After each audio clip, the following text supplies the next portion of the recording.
No airport for miles, emergency at 32,000 feet, pilot gave up, until she said, "I will land this." The hum of the engines was steady, a comforting rhythm that filled the cockpit of Flight 782, soaring over the endless expanse of the Pacific Ocean.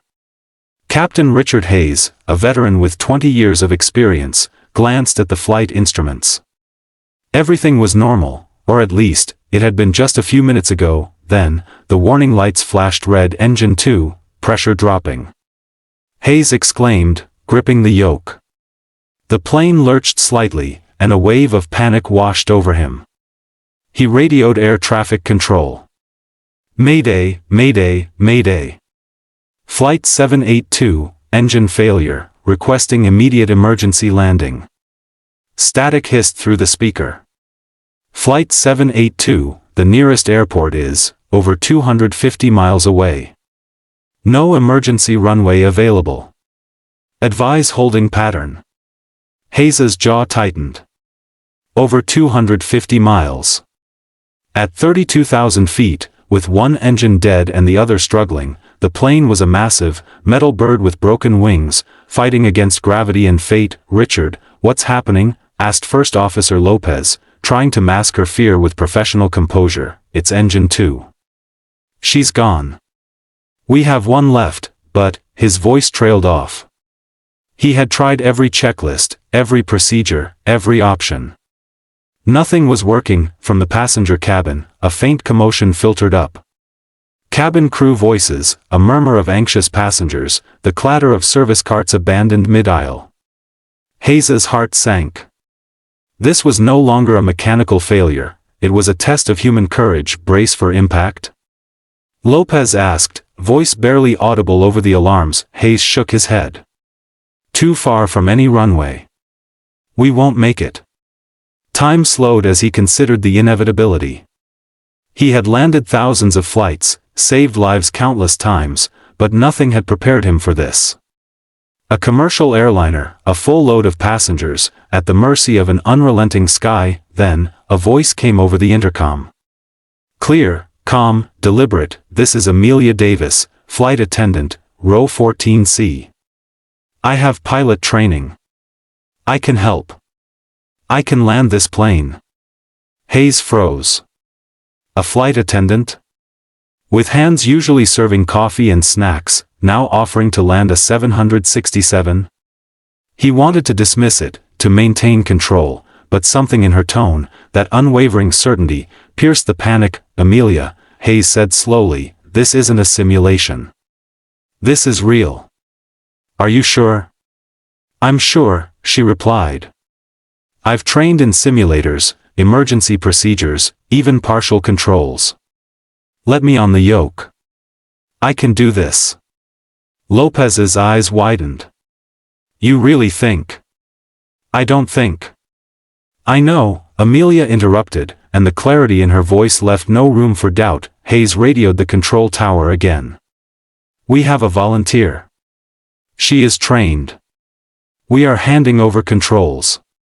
Guidance will be provided from the ground." The next few minutes were a blur of instructions, hand signals, and tense adjustments.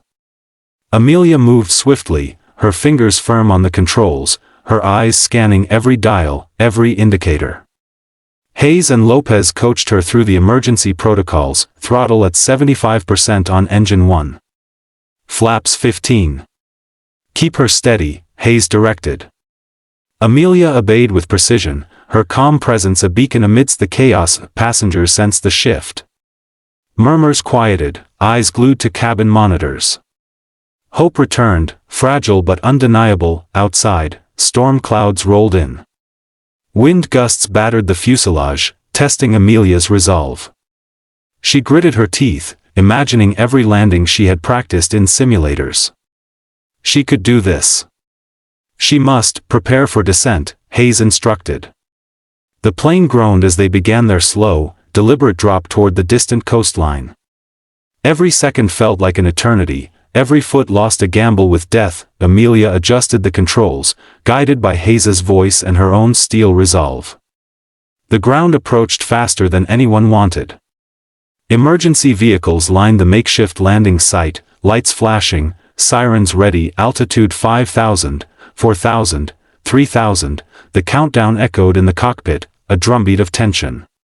Amelia's knuckles whitened as she held the yoke steady, her mind a perfect balance of calculation and instinct. The final approach was a knife edge. Gusts of wind pushed the plane left, then right.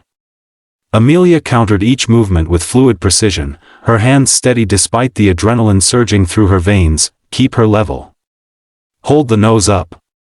Hayes shouted, sweat dripping down his temple. Got it, she replied. The wheels touched the runway with a jarring thud. For a heartbeat, silence. Then the brakes engaged, reverse thrusters roared, and the plane skidded along the tarmac. Amelia's eyes never left the horizon. Finally, with a final shudder, the plane came to a complete stop. Cheers erupted in the cabin.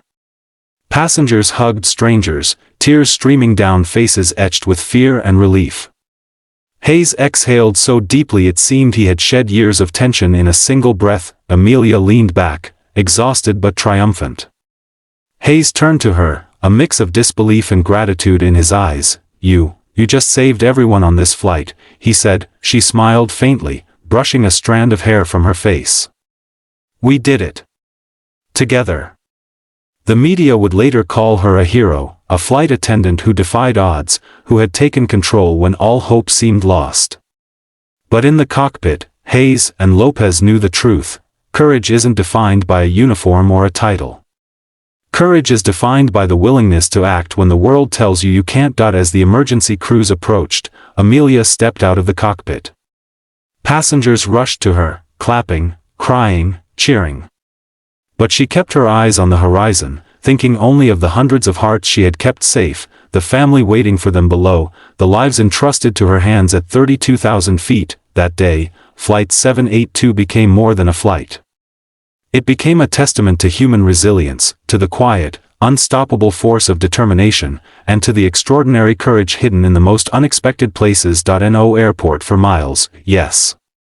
But bravery knows no distance.